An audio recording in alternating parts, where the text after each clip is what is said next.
आपका सारथी।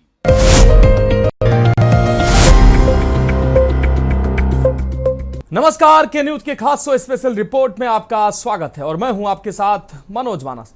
और रोज की तरह आज हम देश की सुरक्षा और ताकत को लेकर बात करने जा रहे हैं। साथ ही पेश है कुछ चुनिंदा और चुटीली खबरें, यानी वो खबरें जो हकीकत की तह में जाकर आपको सच्चाई से रूबरू कराएंगी। तो चलिए चलते हैं अब खबरों के विस्तार में।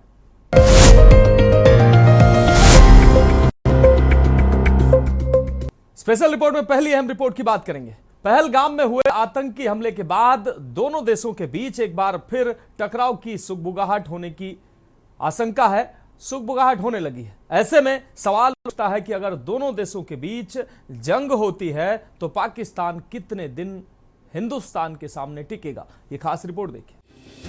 पहलगाम आतंकी हमले के बाद से भारत और पाकिस्तान में तनाव चरम पर है। पाकिस्तान ने तो भारत के खिलाफ जवाबी कार्रवाई के लिए सीमा पर हथियारों और सैनिकों को जमा करना शुरू कर दिया है।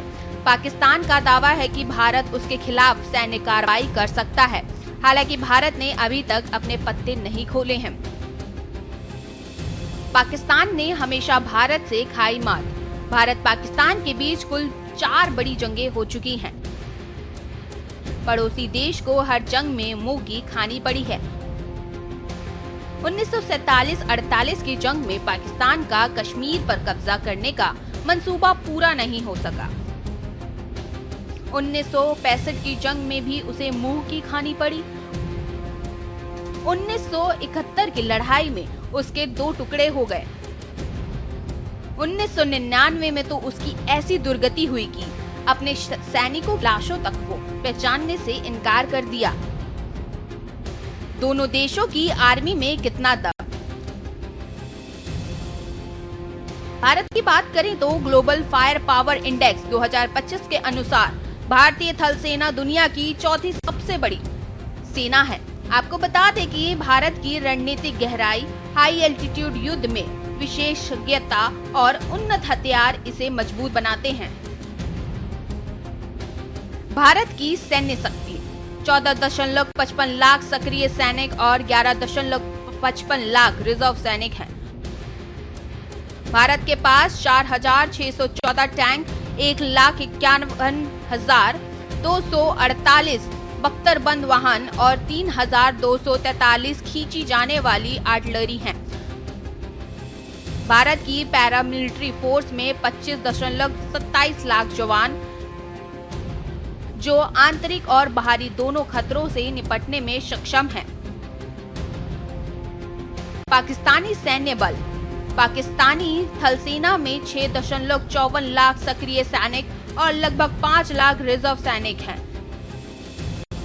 3,742 टैंक, 50,523 बख्तरबंद वाहन और 752 सेल्फ प्रोपेल्ड आर्टिलरी हैं, जो भारत से अधिक हैं। हालांकि पाकिस्तान की आर्थिक स्थिति और सैन्य आधुनिकीकरण में सीमित निवेश इसकी क्षमता को प्रभावित करते हैं। पाकिस्तान की थल सेना भले ही कागजी आंकड़ों में ताकतवर हो, हकीकत में वह उतनी मारक नहीं है। आपको बता दें कि दोनों देशों की तुलना करें तो भारत की थल सेना संख्या बल, संसाधन और तकनीकी रूप से पाकिस्तान से काफी आगे है।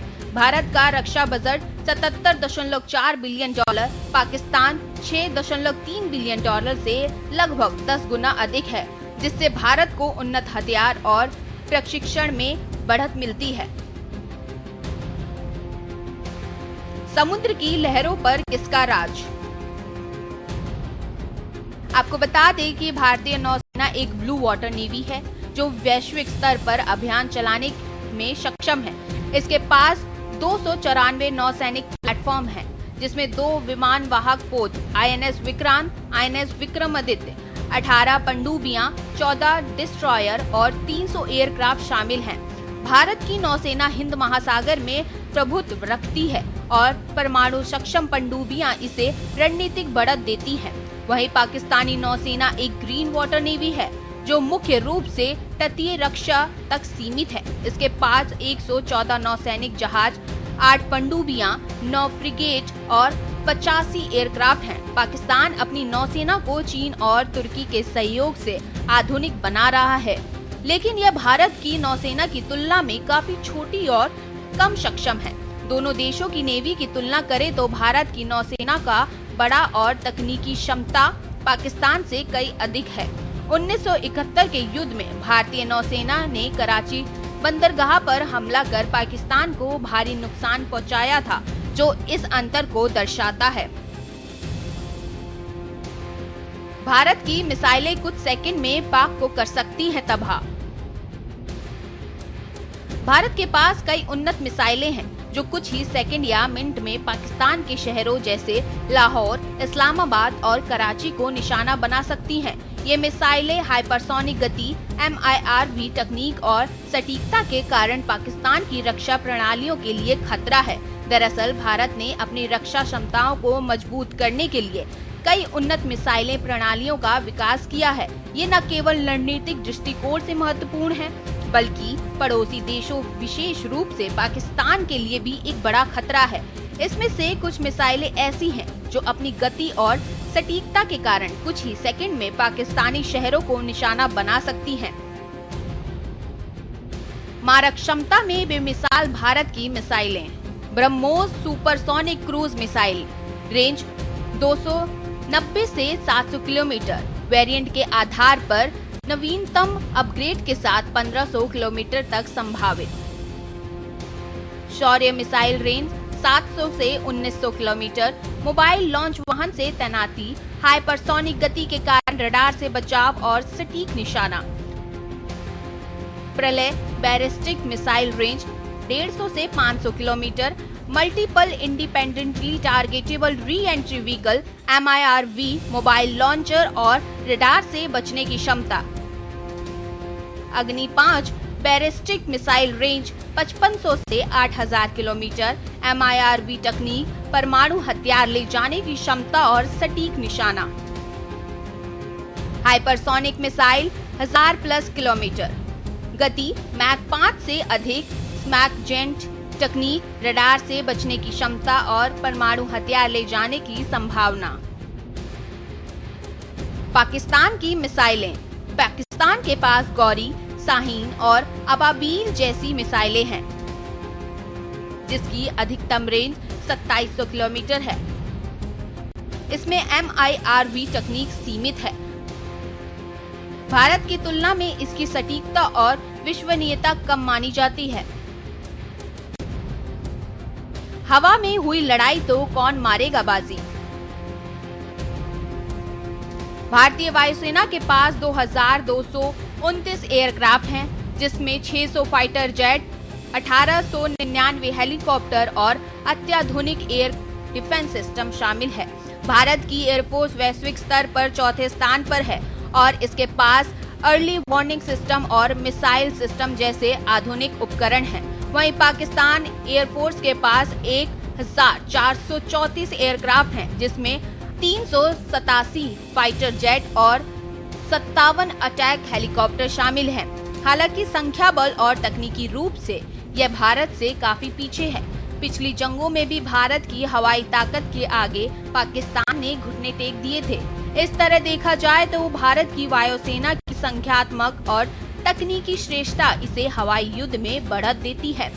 भारत के पास अधिक उन्नत फाइटर जेट और हवाई रक्षा प्रणालियां हैं, जो युद्ध में निर्णायक साबित हो सकती हैं।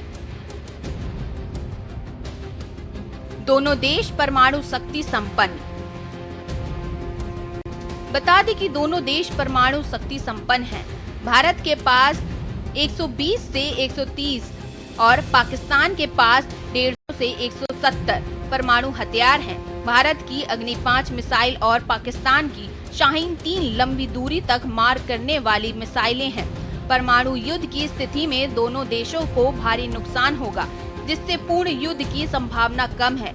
आर्थिक स्थिति की बात करें तो भारत की GDP पाकिस्तान के मुकाबले 10 गुना है।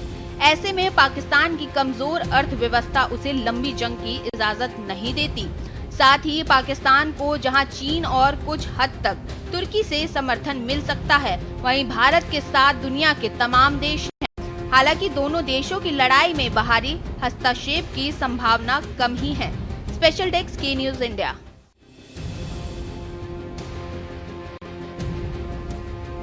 तो स्पेशल रिपोर्ट में वक्त एक छोटे से ब्रेक का है, जल्द हाजिर होंगे।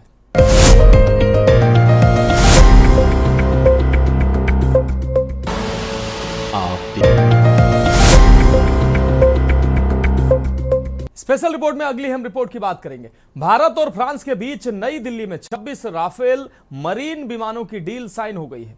भारत की तरफ से रक्षा सचिव राजेश कुमार सिंह ने डील पर साइन किए हैं। वहीं डील के तहत भारत फ्रांस से 22 सिंगल सीटर विमान और 4 डबल सीटर विमान खरीदेगा। भारत ने यह समझौता ऐसे वक्त में किया है जब जम्मू कश्मीर के पहलगाम में आतंकी हमले के बाद पाकिस्तान के साथ तनाव चरम पर है। विश्लेषकों का कहना है कि पाकिस्तान के साथ तनाव और चीन की बढ़ती नौसैनिक क्षमता के बीच नए राफेल डील से भारत की समुद्री डिफेंस क्षमता मजबूत होगी। ये खास रिपोर्ट देखें। राफेल जेट से मजबूत होगी नौसेना। भारत और फ्रांस के बीच राफेल डील साइन। फ्रांस के साथ राफेल डील में 22 सिंगल सीट विमान वाहक आधारित जेट, 4 दोहरे सीट वाले ट्रेनर एयरक्राफ्ट शामिल। 63,000 करोड़ रुपए में 26 राफेल मरीन मिलेंगे। पहला फाइटर जेट 2028 में भारत पहुंचेगा। 2031 से 32 तक सभी विमान भारत पहुंच जाएंगे। भारत और फ्रांस के बीच डील करीब 63,000 करोड़ रुपए में हो रही है। दरअसल हथियारों की खरीद के मामले में यह फ्रांस के साथ भारत की अब तक की सबसे बड़ी डील है।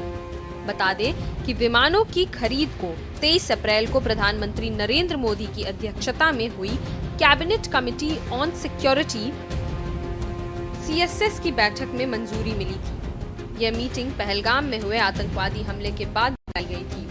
रिपोर्ट्स के मुताबिक इन विमानों की डिलीवरी 2028 से 29 में शुरू होगी और 2031 से 32 तक सभी विमान भारत पहुंच जाएंगे। INS विक्रांत पर तैनात होंगे Rafale Marine. Bharat Rafale Marine विमानों को INS विक्रांत पर तैनात करेगा। विमान बनाने वाली कंपनी दसॉ एविएशन ने इन विमानों में भारत की जरूरत के हिसाब से कई बदलाव किए हैं।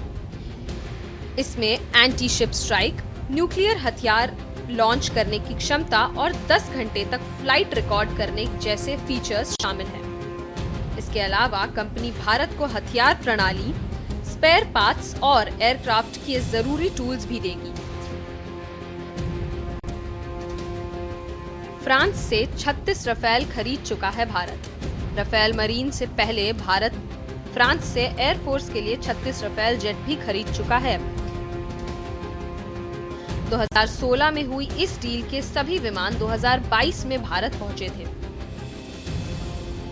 इन्हें एयरफोर्स के अंबाला और हाशीनारा एयरबेस से संचालित किया जाता है। ये डील 58,000 करोड़ रुपए में हुई थी। राफेल मरीन विमान के फीचर्स एयरफोर्स के राफेल विमान से एडवांस है। राफेल मरीन क्यों खरीद रहा है भारत? अभी भारतीय वायुसेना के पास MiG-29 विमान है। यह विमान INS विक्रमादित्य पर तैनात है। बीते समय में इनके रखरखाव की मांग बढ़ने और सीमित उपलब्धता के चलते भारत राफेल मरीन विमान खरीद रहा है। बता दें कि नौसेना ने 2022 में कहा था कि विक्रांत को MiG-29 की लिहाज से डिजाइन किया गया था, लेकिन वह इसकी जगह बेहतर डेक बेस्ड फाइटर प्लेन की तलाश कर रही है। राफेल मरीन की एडवांस रडार टेक्नोलॉजी, ज्यादा हथियार ले जाने की क्षमता, बेहतर सेंसर इसे MiG-29 विमान से बेहतर बनाता है। भारत की वायुसेना के पास पहले से ही राफेल विमान है। ऐसे में इसके उपकरणों और रखरखाव के लिए ट्रेनिंग में ज्यादा समस्या नहीं आएगी। भारतीय नौसेना ने अपनी क्षमता बढ़ाने के लिए 57 फाइटर जेट लेने की योजना बनाई थी। इसके लिए गोवा में फ्रांस के राफेल मरीन और अमेरिका के बोइंग 18 का ट्रायल भी हुआ। 2022 में भारत ने अमेरिका और फ्रांस से अपने प्रपोजल की समय सीमा बढ़ाने की मांग की थी। सिर्फ फ्रांस इसके लिए तैयार हुआ, जिसके बाद भारत के पास राफेल मरीन खरीदने का ही विकल्प बचा। वहीं ये डील भारत और फ्रांस के संबंधों को मजबूत करने की एक पहल भी है। पाक चीन से मुकाबले में मजबूत हुआ भारत। आपको बता दें कि INS विक्रांत फिलहाल अरब सागर में तैनात है, जो पाकिस्तान के साथ बढ़ते तनाव के बीच भारत की नौसेना की मौजूदगी को बढ़ाता है। बता दें कि पाकिस्तान के साथ तनाव में उस वक्त बढ़ोतरी हुई जब बीते हफ्ते 22 अप्रैल को पहलगाम के बेसरान घाटी में पर्यटकों को निशाना बनाकर एक आतंकी हमला हुआ। हमले में 26 लोग मारे गए। भारत ने इस हमले के लिए पाकिस्तान को जिम्मेदार बताया, लेकिन पाकिस्तान ने इन आरोपों को इनकार किया है। स्पेशल डेस्क के न्यूज़ इंडिया। स्पेशल रिपोर्ट में अगली अहम रिपोर्ट की बात करेंगे। अब बात सुरक्षा और निजता से जुड़े मसले की। आपको बता दें कि सुप्रीम कोर्ट ने पेगासस स्पाईवेयर मामले की सुनवाई करते हुए कहा कि राष्ट्रीय सुरक्षा के मकसद से किसी देश के पास स्पाईवेयर होना कोई गलत बात नहीं है। असली चिंता यह है कि इसका इस्तेमाल कैसे और किसके खिलाफ किया जाता है। हालांकि अदालत ने कहा कि आम लोगों के लिए स्पाईवेयर के इस्तेमाल के आरोपों की जांच की जाएगी। ये खास रिपोर्ट देखें। आतंकियों की जासूसी में गलत क्या? Supreme court. पेगासस एक इजरायली सॉफ्टवेयर है जिसे मोबाइल फोन को हैक कर निगरानी के लिए इस्तेमाल किया जाता है। 2021 में कई मीडिया रिपोर्ट्स में दावा किया गया था कि भारत में पत्रकारों, नेताओं और सामाजिक कार्यकर्ताओं के फोन की जासूसी की गई थी। इसके बाद सुप्रीम कोर्ट ने इस मामले की स्वतंत्र जांच के आदेश दिए थे। पेगासस मामले में अब तक क्या हुआ? 2021 में सुप्रीम कोर्ट ने पेगासस मामले की जांच के लिए एक तकनीकी समिति और एक निगरानी समिति बनाई थी। तकनीकी समिति में साइबर सुरक्षा, डिजिटल फॉरेंसिक और नेटवर्क विशेषज्ञों में नवीन कुमार चौधरी, प्रभरण पी, अश्विनी अनिल गुमस्ते। इस जांच की निगरानी पूर्व न्यायाधीश RV रविंद्रन कर रहे हैं, जिनकी सहायता पूर्व IPS अधिकारी आलोक जोशी और साइबर सुरक्षा विशेषज्ञ संदीप ओबरॉय कर रहे हैं। फिलहाल सुप्रीम कोर्ट ने मंगलवार को पेगासस मामले में सुनवाई की। इस दौरान हैरानी जताई कि अगर सरकार आतंकियों की जासूसी करा रही है तो इसमें गलत क्या है। साथ ही सुप्रीम कोर्ट ने कहा कि वो ऐसी किसी भी रिपोर्ट को सार्वजनिक नहीं करेगा जो देश की सुरक्षा और संप्रभुता से जुड़ी हो।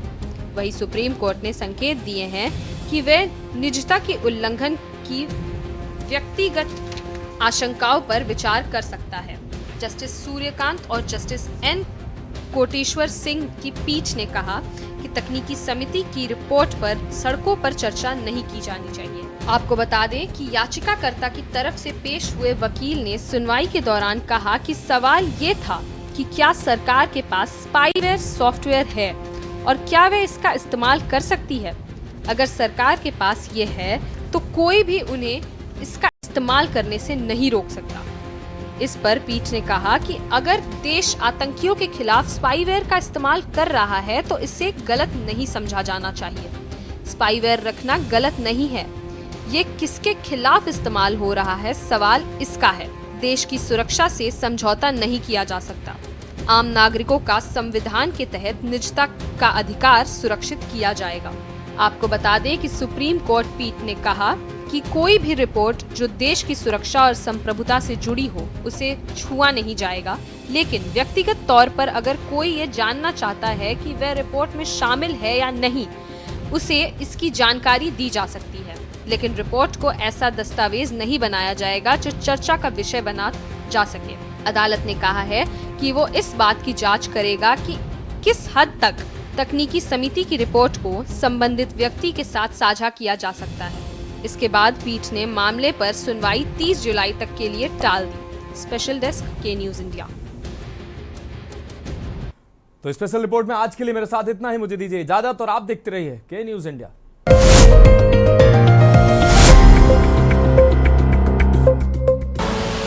आप देख रहे हैं के न्यूज़, खबरों का सारथी।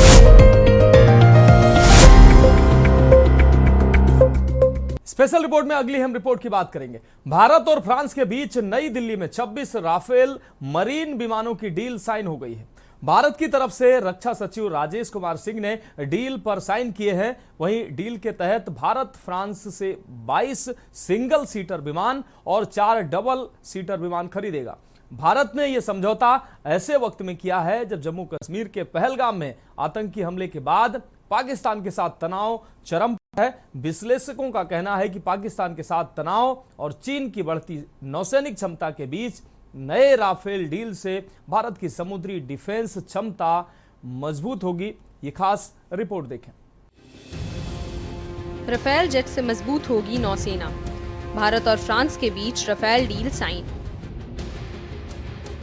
फ्रांस के साथ राफेल डील में 22 सिंगल सीट विमान वाहक आधारित जेट,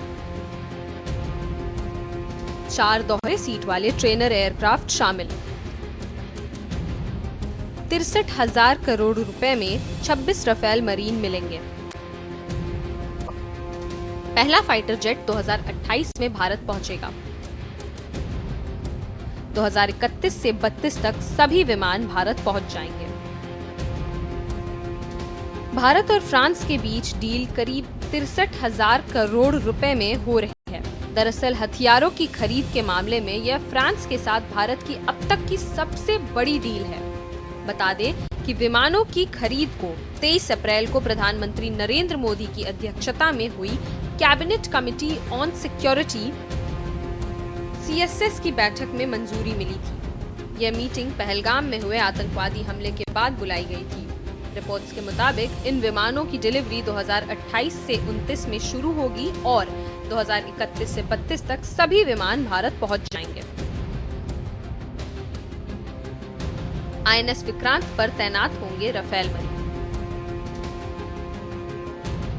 भारत राफेल मरीन विमानों को INS विक्रांत पर तैनात करेगा। विमान बनाने वाली कंपनी दसॉ एविएशन ने इन विमानों में भारत की जरूरत के हिसाब से कई बदलाव किए हैं। इसमें एंटी शिप स्ट्राइक, न्यूक्लियर हथियार लॉन्च करने की क्षमता और 10 घंटे तक फ्लाइट रिकॉर्ड करने जैसे फीचर्स शामिल हैं। इसके अलावा कंपनी भारत को हथियार प्रणाली, स्पेयर पार्ट्स और एयरक्राफ्ट के जरूरी टूल्स भी देगी। फ्रांस से 36 राफेल खरीद चुका है भारत। राफेल मरीन से पहले भारत फ्रांस से एयरफोर्स के लिए 36 राफेल जेट भी खरीद चुका है। 2016 में हुई इस डील के सभी विमान 2022 में भारत पहुंचे थे। इन्हें एयरफोर्स के अंबाला और हाशीनारा एयरबेस से संचालित किया जाता है। ये डील 58,000 करोड़ रुपए में हुई थी। राफेल मरीन विमान के फीचर्स एयरफोर्स के राफेल विमान से एडवांस है। राफेल मरीन क्यों खरीद रहा है भारत? अभी भारतीय वायुसेना के पास MiG-29 विमान है। यह विमान INS विक्रमादित्य पर तैनात है। बीते समय में इनके रखरखाव की मांग बढ़ने और सीमित उपलब्धता के चलते भारत राफेल मरीन विमान खरीद रहा है। बता दें कि नौसेना ने 2022 में कहा था कि विक्रांत को MiG-29 की लिहाज से डिजाइन किया गया था, लेकिन वह इसकी जगह बेहतर डेक बेस्ड फाइटर प्लेन की तलाश कर रही है। राफेल मरीन की एडवांस रडार टेक्नोलॉजी, ज्यादा हथियार ले जाने की क्षमता, बेहतर सेंसर इसे MiG-29 विमान से बेहतर बनाता है। भारत की वायुसेना के पास पहले से ही राफेल विमान है। ऐसे में इसके उपकरणों और रखरखाव के लिए ट्रेनिंग में ज्यादा समस्या नहीं आएगी। भारतीय नौसेना ने अपनी क्षमता बढ़ाने के लिए 57 फाइटर जेट लेने की योजना बनाई थी। इसके लिए गोवा में फ्रांस के राफेल मरीन और अमेरिका के बोइंग 18 का ट्रायल भी हुआ। 2022 में भारत ने अमेरिका और फ्रांस से अपने प्रपोजल की समय सीमा बढ़ाने की मांग की थी। सिर्फ फ्रांस इसके लिए तैयार हुआ, जिसके बाद भारत के पास राफेल मरीन खरीदने का ही विकल्प बचा। वहीं ये डील भारत और फ्रांस के संबंधों को मजबूत करने की एक पहल भी है। पाक चीन से मुकाबले में मजबूत हुआ भारत। आपको बता दें कि आईएनएस विक्रांत फिलहाल अरब सागर में तैनात है, जो पाकिस्तान के साथ बढ़ते तनाव के बीच भारत की नौसेना की मौजूदगी को बढ़ाता है। बता दें कि पाकिस्तान के साथ तनाव में उस वक्त बढ़ोतरी हुई जब बीते हफ्ते 22 अप्रैल को पहलगाम के बैसरान घाटी में पर्यटकों को निशाना बनाकर एक आतंकी हमला हुआ। हमले में 26 लोग मारे गए। भारत ने इस हमले के लिए पाकिस्तान को जिम्मेदार बताया, लेकिन पाकिस्तान ने इन आरोपों को इनकार किया है। स्पेशल डेस्क के न्यूज इंडिया। स्पेशल रिपोर्ट में अगली अहम रिपोर्ट की बात करेंगे। अब बात सुरक्षा और निजता से जुड़े मसले की। आपको बता दें कि सुप्रीम कोर्ट ने पेगासस स्पाईवेयर मामले की सुनवाई करते हुए कहा कि राष्ट्रीय सुरक्षा के मकसद से किसी देश के पास स्पाईवेयर होना कोई गलत बात नहीं है। असली चिंता यह है कि इसका इस्तेमाल कैसे और किसके खिलाफ किया जाता है। हालांकि अदालत ने कहा कि आम लोगों के लिए स्पाईवेयर के इस्तेमाल के आरोपों की जांच की जाएगी। ये खास रिपोर्ट देखें। आतंकियों की जासूसी में गलत क्या? Supreme court. पेगासस एक इजरायली सॉफ्टवेयर है जिसे मोबाइल फोन को हैक कर निगरानी के लिए इस्तेमाल किया जाता है। 2021 में कई मीडिया रिपोर्ट्स में दावा किया गया था कि भारत में पत्रकारों, नेताओं और सामाजिक कार्यकर्ताओं के फोन की जासूसी की गई थी। इसके बाद सुप्रीम कोर्ट ने इस मामले की स्वतंत्र जांच के आदेश दिए थे। पेगासस मामले में अब तक क्या हुआ? 2021 में सुप्रीम कोर्ट ने पेगासस मामले की जांच के लिए एक तकनीकी समिति और एक निगरानी समिति बनाई थी। तकनीकी समिति में साइबर सुरक्षा, डिजिटल फॉरेंसिक और नेटवर्क विशेषज्ञों में नवीन कुमार चौधरी, प्रभरण पी, अश्विनी अनिल गुमस्ते। इस जांच की निगरानी पूर्व न्यायाधीश आरवी रविंद्रन कर रहे हैं, जिनकी सहायता पूर्व आईपीएस अधिकारी आलोक जोशी और साइबर सुरक्षा विशेषज्ञ संदीप ओबरॉय कर रहे हैं। फिलहाल सुप्रीम कोर्ट ने मंगलवार को पेगासस मामले में सुनवाई की। इस दौरान हैरानी जताई कि अगर सरकार आतंकियों की जासूसी करा रही है तो इसमें गलत क्या है। साथ ही सुप्रीम कोर्ट ने कहा कि वो ऐसी किसी भी रिपोर्ट को सार्वजनिक नहीं करेगा जो देश की सुरक्षा और संप्रभुता से जुड़ी हो। वहीं सुप्रीम कोर्ट ने संकेत दिए हैं कि वे निजता के उल्लंघन की व्यक्तिगत आशंकाओं पर विचार कर सकता है। जस्टिस सूर्यकांत और जस्टिस एन कोटेश्वर सिंह की पीठ ने कहा कि तकनीकी समिति की रिपोर्ट पर सड़कों पर चर्चा नहीं की जानी चाहिए। आपको बता दें कि याचिकाकर्ता की तरफ से पेश हुए वकील ने सुनवाई के दौरान कहा कि सवाल ये था कि क्या सरकार के पास स्पाईवेयर सॉफ्टवेयर है और क्या वे इसका इस्तेमाल कर सकती है। अगर सरकार के पास ये है तो कोई भी उन्हें इसका इस्तेमाल करने से नहीं रोक सकता। इस पर पीठ ने कहा कि अगर देश आतंकियों के खिलाफ स्पाईवेयर का इस्तेमाल कर रहा है तो इसे गलत नहीं समझा जाना चाहिए। स्पाईवेयर रखना गलत नहीं है, ये किसके खिलाफ इस्तेमाल हो रहा है, सवाल इसका है। देश की सुरक्षा से समझौता नहीं किया जा सकता। आम नागरिकों का संविधान के तहत निजता का अधिकार सुरक्षित किया जाएगा। आपको बता दें कि सुप्रीम कोर्ट पीठ ने कहा कि कोई भी रिपोर्ट जो देश की सुरक्षा और संप्रभुता से जुड़ी हो उसे छुआ नहीं जाएगा, लेकिन व्यक्तिगत तौर पर अगर कोई ये जानना चाहता है कि वह रिपोर्ट में शामिल है या नहीं, उसे इसकी जानकारी दी जा सकती है। लेकिन रिपोर्ट को ऐसा दस्तावेज नहीं बनाया जाएगा जो चर्चा का विषय बना जा सके। अदालत ने कहा है कि वो इस बात की जांच करेगा कि किस हद तक तकनीकी समिति की रिपोर्ट को संबंधित व्यक्ति के साथ साझा किया जा सकता है। इसके बाद पीठ ने मामले पर सुनवाई 30 जुलाई तक के लिए टाल दी। स्पेशल डेस्क के न्यूज इंडिया। तो स्पेशल रिपोर्ट में आज के लिए मेरे साथ इतना ही। मुझे दीजिए इजाजत और आप देखते रहिए के न्यूज इंडिया।